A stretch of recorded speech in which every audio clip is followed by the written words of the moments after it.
আলহামদুলিল্লাহ ১৩৩টি দেশকে পিছনে ফেলে আবারও বাংলাদেশ বিশ্ব চ্যাম্পিয়ন। সত্যি বুকটা তখনই গর্বে ভরে যায় যখন দেখি বাংলাদেশের বিশ্ব জয়। আমাদের কলিজার টুকরা সন্তান হাফেজ নুরুদ্দিন জাকারিয়া কোন দেশে কোরআন নাজিলের দেশ সৌদি আরবে মক্কাতুল মুকাররমায় আন্তর্জাতিক হিফজুল কোরআন প্রতিযোগিতায় তিনি আবারও প্রথম স্থান অধিকার করেছে। আলহামদুলিল্লাহ আলহামদুলিল্লাহ। আমরা এবার স্বপ্ন দেখছি ইনশাআল্লাহ মাননীয় প্রধানমন্ত্রী এই হাফেজদেরকে রাজকীয় সংবর্ধনা দিবেন। আমরা খুশি হয়েছি। সঙ্গে সঙ্গে মাননীয় প্রধানমন্ত্রীর পক্ষ থেকে জানানো হয়েছে এই হাফেজদের সঙ্গে মাননীয় প্রধানমন্ত্রী তিনি লাঞ্চ করতে চেয়েছেন।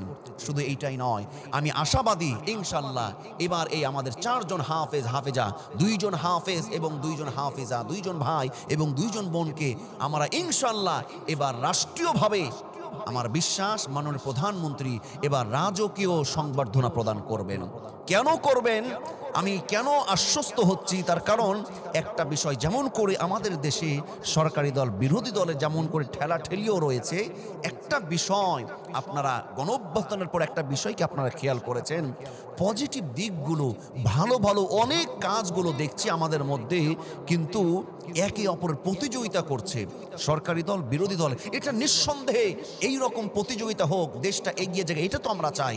আমরা নিঃসন্দেহে আমরা আশাবাদী প্রত্যাশা করছি এবং মাননীয় প্রধানমন্ত্রী তারেক রহমান সাহেবের কাছে দাবি জানাচ্ছি এই 4 জন, 2 জন ভাই 2 জন বোন, তারা যে বিশ্বের মঞ্চে যে সাফল্য অর্জন করেছে সৌদি আরবের দেশে, আমরা অনুরোধ করছি তাদেরকে সম্বর্ধনা দেওয়া হবে।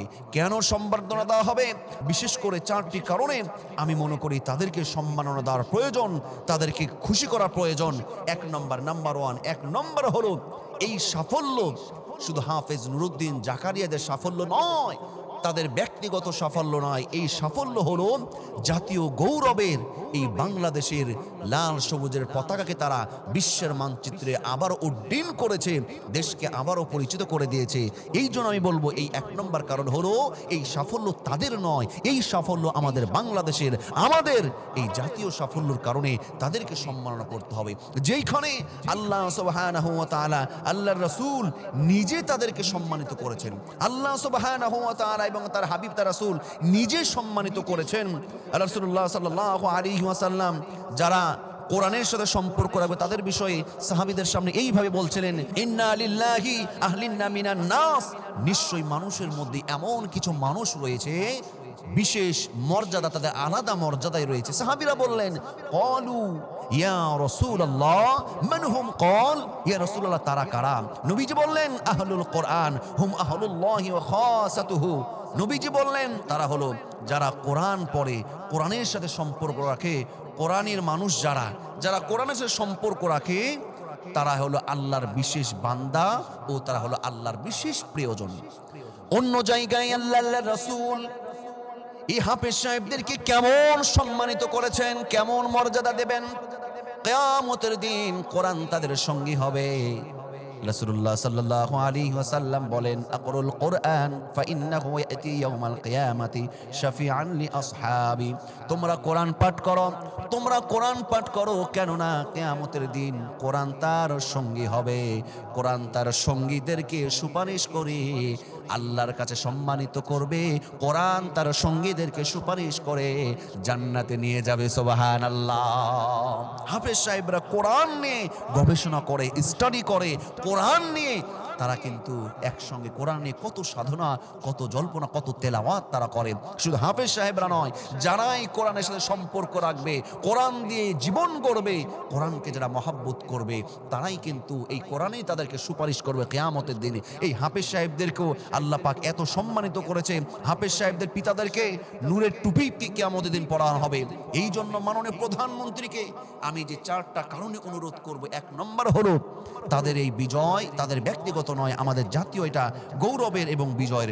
2 নম্বর হলো রাষ্ট্রীয়ভাবে তাদেরকে যদি একটা রাজকীয় সম্মাননা প্রদান করা হয়, রাষ্ট্রীয় সম্মান যদি দেওয়া হয়, এই রাষ্ট্রীয় সম্মান আগামী প্রজন্মকে কোরআনে হেফজ করতে উৎসাহিত ও অনুপ্রেরণা যোগাবে।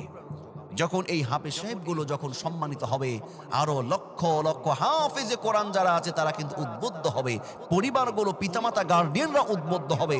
একটা সময় দেখতেন এই হাফেজ কোরআন মানে যারা হাফেজ আলেম মসজিদের ইমাম মুয়াজ্জিন তারা মানেই মনে করতো অনেকে যে সমাজের বোধহয় বোঝা, মনে করতো হাফেজ ইমাম মুয়াজ্জিন মানেই মানুষের কাছে হাত পেতে খায়। কিন্তু বিষয়টা না, আসলে এখন এটাই প্রমাণ করছে যে হাফেজে কোরআন তারাও কিন্তু বিশ্ব চ্যাম্পিয়ন হতে পারে। বিশ্বের বুকে তারাও এই বাংলাদেশের লাল সবুজের পতাকাকে উড্ডীন করতে পারে। আপনারা জেনেছেন যে হাফেজ নুরুদ্দিন জাকারিয়া সে যে প্রথম স্থান অধিকার করেছে সৌদি আরবের প্রতিযোগিতায়, সে কি পুরস্কার পেয়েছে? পুরস্কার হিসাবে সে 1,50,000 সৌদি রিয়াল সে কিন্তু পেয়েছে, বাংলাদেশের মুদ্রায় প্রায় 50 লক্ষ টাকা সে পেয়েছে। আলহামদুলিল্লাহ, আলহামদুলিল্লাহ। টাকাটা বিষয় নয়, সম্মান অর্জনটাই হলো সবচেয়ে বড় বিষয়। 2 নম্বর হলো সরকারিভাবে তাদের কিন্তু সম্মাননা প্রদান করা হয়। আমার দেশের আরো হাফেজ আলেম তারা তৈরি হতে উদ্বুদ্ধ হবে, অনুপ্রাণিত হবে, এই জন্য করা দরকার। 3 নম্বর কারণ হলো বিশ্বের দরবারে বাংলাদেশের ইতিবাচক সুন্দর ও মর্যাদাপূর্ণ পরিচয় তুলে ধরবে। এটা কিন্তু সুন্দর একটা মর্যাদাপূর্ণ পরিচয় তুলে ধরা হবে মক্কার পবিত্র ভূমিতে। চিন্তা করেছেন, নবীর দেশ, কোরআন নাজিলের দেশ মক্কাতুল মুকাররমায়, যেইখানে এই বাংলাদেশের সন্তানেরা প্রতি বছর প্রায় প্রতি বছরে 2-4 জন তারা কিন্তু সাক্ষ্য রাখে, সাফল্য সাক্ষ্য রাখে। এবারও বিশ্বজয়ী হয়েছে। মোট একটি প্রতিযোগিতায় তার 4টি পুরস্কার আমার ছেলেরা পেয়েছে, আমাদের ছেলেরা। এটা বিশ্বের দরবারে বাংলাদেশের ইতিবাচক ও সুন্দর মর্যাদাপূর্ণ কিন্তু একটা মর্যাদা তুলে ধরবে। 4 নম্বর, প্রধানমন্ত্রী রাষ্ট্রীয়ভাবে সংবর্ধনা যদি দেয়, দেশ বিদেশে তিনি প্রশংসিত হবেন, দেশ বিদেশে তিনি প্রশংসিত হবেন। বিভিন্ন দেশগুলো তারা দেখবে যে মাননীয় প্রধানমন্ত্রী তিনি বিগত দিনে এই বাংলাদেশে যেটা হয় নাই সেটাও করে দেখেছেন। এই দিকটা অনেক দেশ কিন্তু অনুকরণ করবে। বিশেষ করে রাষ্ট্রীয়ভাবে প্রধানমন্ত্রী তিনিও কিন্তু প্রশংসনীয় হবে, অর্জন করে প্রশংসায় ভাসবেন। এই জন্য অনুরোধ করব, আমরা স্বপ্ন দেখছি, আমরা প্রত্যাশা করছি ইনশাআল্লাহ এই হাফেজ কোরআনদেরকে যথাযথ সম্মান প্রদান করা হবে। তার কারণ আমরা দেখেছি যে অস্ট্রেলিয়ায় বাংলাদেশের টেস্ট খেলা চলছে, সেইখানে অস্ট্রেলিয়াকে যখন একটা পরাজয় যখন করে, তখন কিন্তু মাননীয় প্রধানমন্ত্রী খুশি হয়ে সেই প্লেয়ারদেরকে কিন্তু ভিডিও কলে তাদের সাথে কথা বলেছেন, তাদেরকে খুশি করেছেন। নিঃসন্দেহে এটা প্রশংসনীয়। আমি অনুরোধ করব বরাবরই বাংলাদেশের তামাল ছেলেরা বিশ্বের বুকে এই বাংলাদেশের মানচিত্রকে উঁচু করে তুলছে। 133টা দেশের মধ্যে প্রথম স্থান, নিঃসন্দেহে এটা আমাদের গৌরবের, এটা একটা আমাদের বড়ই একটা অর্জন। তাই অনুরোধ করব মাননীয় প্রধানমন্ত্রী, এবার আপনি সবার এই আশা আকাঙ্ক্ষা প্রত্যাশাটা আপনি পূরণ করবেন। আমি আশাবাদী এবার ইনশাআল্লাহ আমাদের 2 জন ছেলে 2 জন মেয়ে, এই 4 জনকে তারা বিশ্বের বুকে যে পুরস্কৃত হয়েছে, আমরা বাংলাদেশ থেকেও তাদেরকে পুরস্কৃত করব, এই বাংলাদেশেও তাদেরকে সম্মাননা প্রদান করবে, এই প্রত্যাশাই আমরা করছি ইনশাআল্লাহ।